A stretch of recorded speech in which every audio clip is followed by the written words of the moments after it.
একটি নয় ৫ থেকে ৬টি গাড়ি একসঙ্গে দুর্ঘটনার কবলে। ঘটনাটি ঘটেছে উত্তর দিনাজপুর জেলার চোপড়া ব্লকের সুফলগছ এলাকায়।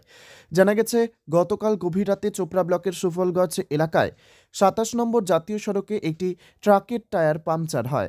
ঘন কুয়াশার কারণে আজ সকালে ওই ট্রাকের পেছনে আরও একটি গাড়ি এসে ধাক্কা মারে। এভাবেই ৫ থেকে ৬টি গাড়ি দুর্ঘটনার কবলে পড়ে। গাড়িগুলোর মধ্যে একটি তেলের ট্যাঙ্কার ও বাসও রয়েছে। একটুর জন্য বড়সড় দুর্ঘটনার কবল থেকে রক্ষা পেলেও সব কয়টি গাড়ি বলে জানিয়েছেন স্থানীয়রা।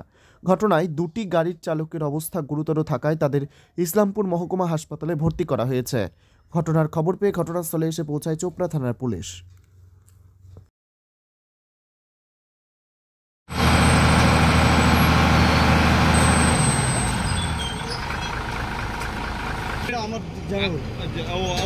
হসপিটালে আছে। হ্যাঁ, উনি হসপিটালে।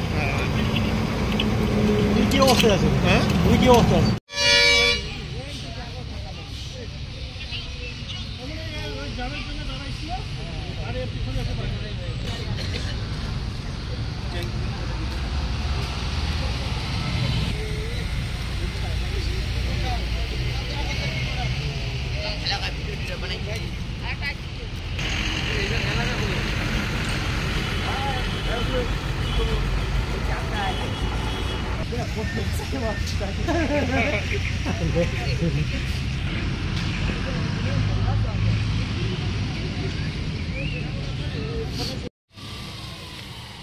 দুর্ঘটনা 11টার সময়, এটা কালকে রাত্রে 12টা একটা বাস ঢেকেছে দুটো চাকায়, ও দাঁড়াই ছিল। তারপরে একটা পিক আপ এসে ওর পিছনে মেরে দিয়েছিল ভোর 5টা সাড়ে 5টার দিক। তার আধা ঘন্টা পরে একটা টাটা এসে আমার পিছনে মেরে দিল। তার কিছুক্ষণ পরেই একটা অসুলিল্যান্ডের টাটা এসি ওটাও মেরে দিল ওর পিছনে আবার।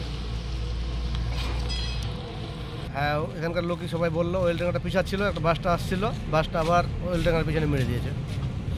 সব কুয়াশার জন্য হয়েছে। প্রচণ্ড কুয়াশার কারণে একটা গাড়ি টায়ার পাংচার হয়ে যায়, টায়ার বাস্ট হয়ে যায়। তারপর সেই গাড়িটি রোডের মাঝখানে দাঁড়িয়ে পড়ে। পরপর করে পিছনে যতগুলো গাড়ি ছিল তারা বুঝতে না পেরে এই দুর্ঘটনা ঘটে। কারণ হচ্ছে প্রাকৃতিক দুর্যোগ, ঘন কুয়াশা। এই কুয়াশায় জন্যই কিছু দেখার পরিস্থিতি ছিল না, যার কারণে এই ঘটনা ঘটেছে। ক্ষয়ক্ষতি ড্রাইভারের তো দুটো ড্রাইভারের প্রচণ্ড ক্ষতি হয়েছে। একজনের গাড়ির ক্যাবিনের ভিতরেই চেপে ছিল, আর বাকিরা অল্প কেটে কেটে গেছে। হ্যাঁ, এটা তো নিশ্চিন্ত, এই যে অয়েল ট্যাঙ্কারের যেভাবে লেগেছে অল্পের জন্যই আর কি রক্ষা, নাহলে ট্যাঙ্কটির খুব একটা ক্ষতি হয়নি। যদি ক্ষতি হতো তাহলে হয়তো এই এরিয়ার আশেপাশে অনেক গ্রাম রয়েছে, সেগুলো অনেক ক্ষতি হয়ে যেত। বাসের ড্রাইভার এবং সামনের কিছু জনের ক্ষতি হয়েছে, তাদের ভালো লেগেছে, আর বাকিরা মোটামুটি সেফলি আছে। এটা